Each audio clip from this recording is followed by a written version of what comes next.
비트코인에 대해 좀 설명을 좀 드릴 건데, 비트코인 남들 그 선생님 다 아는 것들 말고 뻔히 뭐 아는 거지. 뭐 수량이 2100만 개고 개수가 제한돼 있고 뭐 미래 뭐 디지털 화폐고 디지털 자산이고 디지털 금이고 그런 거는 이제 다들 너무 많이 들어서 아니까 비트코인이 왜 가치가 있는지, 비트코인에 대해서 진심인 사람들이 어떤 걸 보고 있는지에 대해서 제가 좀 설명을 드릴 거예요. 그러니까 이게 되게 추상적인데 요거를 구체화시켜서 말하는 게 되게 어렵기 때문에 비트코인에 대해서 이해하는 사람들이 거의 없어요. 요거 한번 들으시면은 어디 가서 이제 젊은 분들은 나이 든 부모님들 설득할 때 좀 아마 도움이 좀 되실 거예요. 비트코인에 대해 설명을 좀 드리면은,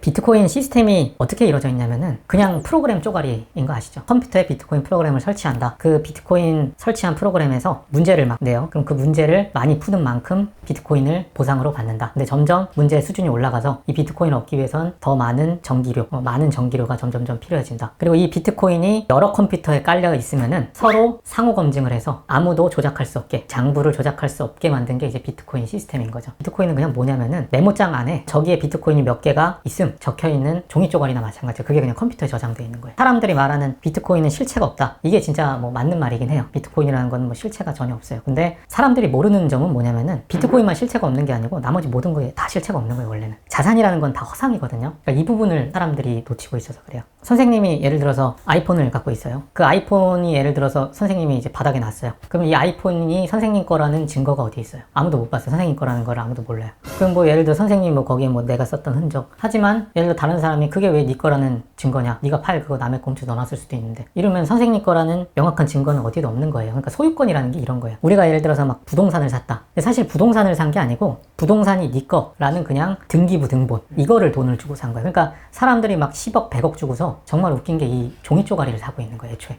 그렇잖아요. 자동차도 뭐냐면 소유권을 사는 거죠. 물건이란 건 다 그냥 소유권을 사는 거지, 이거 실제로 그 물건을 온전히 소유하는 게 아니에요. 사실은 소유권이라는 걸 알려면은 정부라는 시스템을 정확히 이해해야 돼요. 왜 이런 생각을 해보셔야 돼요. 이 정부라는 건 대체 얘는 왜 존재하는가, 이 나라라는 거는 대체 무슨 목적을 위해서 이렇게 막 권한을 행사하고 돈도 찍어내고 지들 마음대로 할 수 있는가. 얘네들의 애초에 탄생 목적은 뭐냐면은 소유권의 인정이에요. 소유권. 옛날에 아무것도 없고 이제 이 원시 생활을 할 때는 사람들이 농사 짓고 수확물을 얻어도 자기 거라는 소유권을 주장할 수가 없었잖아요. 왜냐면 땅이라는 건 주인이 없으니까 여기서 나와도 그냥 남이 가져가도 내가 할 말이 없는 거예요. 그러니까 그 소유권을 인정하기 위해서, 즉 자신의 자산을 보호하기 위해서, 그래서 정부라는 시스템이 그때부터 만들어진 거예요. 그러니까 정부라는 거는 신성한 것도 아니고 그냥 필요에 따라서 만들어진 거예요. 필요에 따라서 이 개인의 자산을 보호한다. 그래서 우리가 헌법에 명시된 게 뭐냐면 이 국민의 자산을 보호하는 거잖아요. 그 자산을 보호하기 위해서 군대도 있는 거고 정치인도 있는 거고 그 다음에 공무원도 있는 거예요. 경찰도 있는 거고. 만약에 자산을 인정한다는 이 기능이 없으면 존재할 이유 자체가 없는 거예요. 우리가 왜 외적으로부터 나라를 보호를 해요? 자산을 지키기 위해서. 이게 핵심이에요. 국가의 존재의 이유는. 그래서 만약에 이 국가의 힘이 약해지면은 자산을 인정해 주지가 않거든요. 그럼 외국이 뭐 군대에 쳐들어서 다 뺏을 수도 있고, 예를 들어 우리나라 일제시대 때 보면은 국가 기능이 미약하니까 김두한 같은 애들이 와가지고 보호해 주잖아요. 자산을. 그러니까 이 국가라는 건 깡패랑 사실 정체성이 똑같아요. 훨씬 그냥 덩치가 크고 세련되고 그 이제 보호비 명목으로 세금을 받아가는 거예요. 이게 국가라는 존재의 진실이죠. 그러니까 국가라는 거는 무엇을 위해 태어났냐, 이 소유권의 인정, 다시 말해서 보안이에요. 보안. 자산을 지키기 위한 보안 시스템이에요. 이게 제일 중요한 게, 나라든 개인이든 뭔가 사회가 발전하려면은 누군가 이 돈을 모아야 돼요. 그래야 자본이라는 게 생기고 회사도 생기고 커뮤니티가 점점 커지는 거잖아요. 근데 만약에 이 자산을 보안이 없다면, 인정해주는 사람이 아무도 없다면, 내가 예를 들어서 열심히 일해서 돈을 벌었는데 다음날 누가 다 뺏어간다더라. 일해요 안 해요? 아무도 안 해요. 그래서 이 자산을 인정해준다는 게 국가가 커지냐 망하냐의 요 아주 핵심 포인트예요.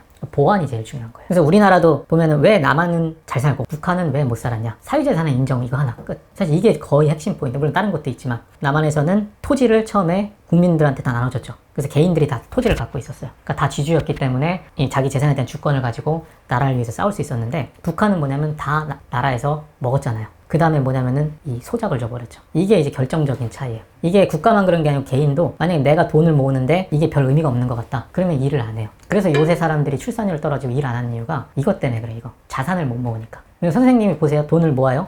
현금으로, 원화로 모아요. 집값이 10배로 오르죠. 원화가치 그대로인 것처럼 착각이 되지만 사실은 원화가치가 쭉쭉 빠지거든요. 그러니까 자산을 못 모으잖아요. 그러니까 다 놔버리는 거예요. 그냥 다 소비로 그냥 해버리고, 아 얘를 어떻게 낳냐, 안 놔버리고. 그러니까 자산은, 그러니까 이 출산율이라는 건 결국에는 젊은 사람들한테 자산을 모을 수 있게 해줘야 나오는 거예요. 화폐 인플레, 이것 때문에 애초에 자산을 모을 수가 없는 거죠. 국가라는 게 이제 자꾸 점점 커지다 보니까 얘네들이 이제 원래 개인들이 열심히 만든 자산을 막 약탈하기 시작해요. 그래서 이제 이 자산을 약탈하면은 이 국가가 이제 전체주의 국가가 된다든지 공산주의 국가가 된다든지 아니면 왕정 국가가 된다든지, 사람들이 용어에 집중 집착하는데 용어가 중요한 게 아니고 그냥 이 자산의 소유권을 국가가 가져가냐 아니면은 개인이 가지고 가냐 그냥 요 차이밖에 없어요. 그러니까 개인이 갖고 있으면은 나라가 커져요.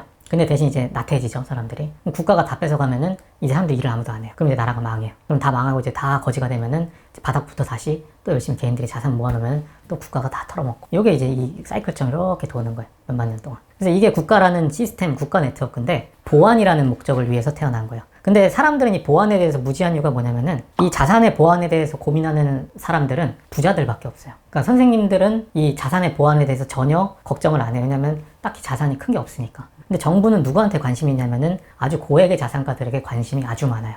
예를 들어 막 엄청 이쁜 여자가 있어요. 까칠한 사람들이 많잖아요. 왜냐면은 이쁘다, 미모라는 건 엄청 큰 자산이기 때문에 노리는 파리들이 많아요. 그러니까 좀 잘해주면은 이 자꾸 보안이 위협되기 때문에 그래서 자기도 모르게 이렇게 자꾸 탁탁탁 쳐버리는 거거든요. 그러니까 부자들도 뭐냐면은 뜯어요, 계속. 세금으로 뜯죠. 왜냐면 나머지 99%는 세금 뜯는 거에 찬성하기 때문에 세금을 예를 들어서 이 사람한테 1,000만 원을 뺏어가면은 나쁜 거잖아요. 근데 예를 들어 세금을 예를 들어 10%를 올려서 1,000만 원 합법적으로 뺏어가면 이건 좋은 거예요. 되게 웃기잖아요. 그냥 세금을 가져가는 거예요. 전날까지 법적으로 합법이었는데 갑자기 1,000만 원을 갖고 있으면 불법이 돼버려요. 근데 사람들이 여기에 대해서 이 문제의식을 전혀 안 갖죠. 왜냐면 내일이 아니니까. 그래서 결국에 이 자산가들은 항상 보안에 가장 민감한 거예요. 보안. 그래서 어느 정도 자산이 쌓여야지만 아, 부자들은 하루 종일 이것만 생각하는구나. 이 사람들 돈 버는 게 목적이 아니고 어떻게 하면 내 자산을 안전한 곳에 보관하고 뺏기지 않을지를 고민하는구나를 이해하는 거예요. 그래서 워낙 예를 들어서 화폐에다 넣으면 어떻게 돼요? 인플레로 다 가져가죠. 부동산에 넣으면 세금으로 다 털어가죠.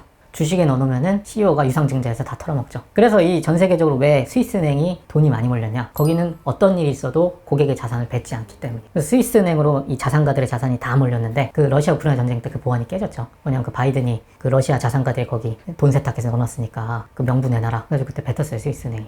그 스위스은행의 그래서 정체성이 깨져버린 거죠. 이 부자들은 뭐냐면 이 전 세계에서 제일 자산을 많이 갖고 있는 이 부자들은 금고를 찾아 헤매는 거예요. 어떻게 하면 내 자산을 잘 보관할 수 있을까? 우리나라라는 건 거대한 아날로그 금고고, 미국도 거대한 달러 금고고, 유럽도 거대한 유로화 금고고. 그래서 사람들이 미국 주식을 산다. 내 돈을 달러 금고에다가 넣어놓을래. 아니면 내 돈을 뭐 유로화 금고에 넣어놓을래. 이런 거예요. 다 그냥 보안 시스템일 뿐입니다. 보안. 우리나라라는 이제 거대한 네트워크 보안 시스템이 유지되기 위해서는 유지 비용이 있어요. 유지 비용이 1년에 얼마가 들어가냐면은 600조가 들어가요. 세금이 600조잖아요. 아마 이제 내년 또 늘어나겠죠. 그러면 이 600조, 경찰, 공무원, 행정가들 다 자산 지키려고 600조의 에너지가 투입되는 거예요. 이 자산을 지키기 위해서.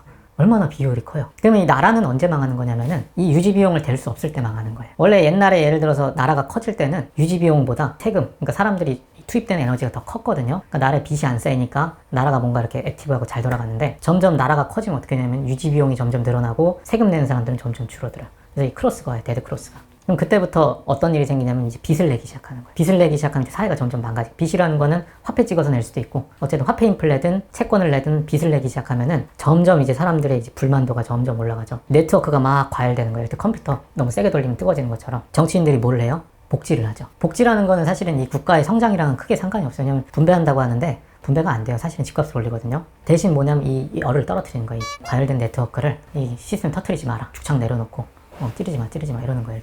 그러면 일단 한 차례 넘어가면 또 유지비용이 더 늘었잖아요. 그러면 이게 또 이제 다시 또 반복, 다시 또 이렇게 잔지었다가 또 했다가 그러다 이제 펑 터지는 금고죠. 그러면 이제 금고가 터지는 거예요. 그럼 나라가 망했어요. 그러면은 우리가 갖고 있던 자산이란 허상 다 없어지는 거죠. 부동산 없어지고 주식 채권 다 없어지고 워낙 휴지 쪼가리 되는데 보안 시스템이 없어지니까 다른 금고 찾아서 도망가는 거죠. 다시 비트코인 얘기로 돌아와서 비트코인도 금고예요. 비트코인 네트워크라는 거는 비트코인 네트워크 안에 자산 에너지를 저장을 하는 거예요. 비트코인의 유지 비용이 혹시 얼마인지 모르시죠? 비트코인 유지 비용이 이게 2024년인가 3년 기준인데 전기료 든다고 막 욕하잖아요. 비트코인 저거 왜 전기 잡아 처먹고 쓸모도 없는 거. 아니, 엄청 쓸모가 있어요. 왜냐면 비트코인 네트워크가 1년에 쓰는 전기료가 7조 정도 되는 걸로 알고 있거든요. 7조. 그럼 그 7조 덕분에 그 안에 지금 비트코인 시총이 한 4천조, 한 5천조 되잖아요. 4천조에서 5천조를 보호해주는 거예요. 근데 비트코인 네트워크는 아까 우리나라 유지 비용이 얼마? 600조잖아요. 그러니까 우리나라 네트워크 아날로그 기존 국가가 만든 네트워크 시스템에 비해서 유지비가 진짜 말도 안 되겠어요. 왜냐면 공무원들이 필요가 없으니까. 공무원, 군인, 경찰 다 필요 없어요. 왜냐면 이 비트코인은 그냥 암호키만 외우면 끝나는 거잖아요. 그리고 못 뺏어요. 암호키를 모르면. 그러니까 이게 이 자산 네트워크를 지키는 스위스 금고보다 더 좋은 거예요, 이게.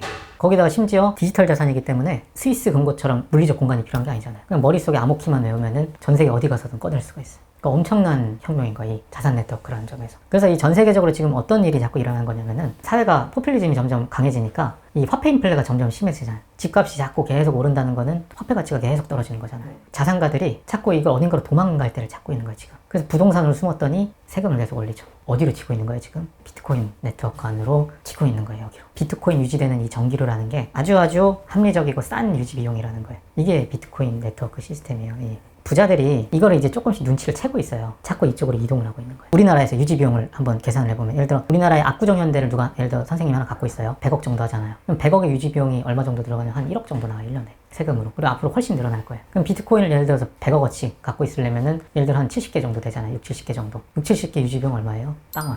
이거를 부자들이 보는 거예요. 돈 많은 사람들이. 부동산은 갖고 있으면 다 뜯겨요. 세금으로. 근데 비트코인은 갖고 있으면은 아무도 못 뜯고 올라가요. 계속. 그리고 이거를 이제 눈치챈 사람들은 일로 빨리 오는 거고. 이해되셨죠? 그래서 가치가 없다는 게 원래 다 가치가 없어요. 원래 다 실체도 없고. 예를 들어 피카소 그림은 왜 500억이에요? 그 물감이랑 캔버스인데. 그러니까 다 허상이에요. 내적 가치란 것도 없어요. 예를 들어 뭐 공기에는 귀중하잖아요. 그죠? 근데 이걸 누가 돈 주고 사요? 그러니까 희소성, 수요 공급이 중요한 거고, 사람들이 이제 필요로 하냐 안 하냐, 그게 중요한 거예요 사실은. 그리고 이 눈으로 보이는 게 있다 그래서 그게 진짜는 또 아니에요. 지금까지 한국 원화 네트워크가 70년 유지됐다고 해서 앞으로 유지될 거라는 보장은 당연히 없어요. 뭐 한 10년 유지되다 망해버릴 수도 있는 거예요. 그럴 때 없어지지 않고 수량이 한정돼 있고, 그 다음에 영속적으로 보관할 수 있는 네트워크가 지금 디지털상에 만들어졌다. 디지털 금고가. 깨어있는 부자들은 이동을 하고 있다. 이쪽으로. 빨리 그 금고의 2100만 분의 1을 선점할 수 있으면은 그러면 뭐 좋겠죠. 이게 비트코인 네트워크 시스템입니다.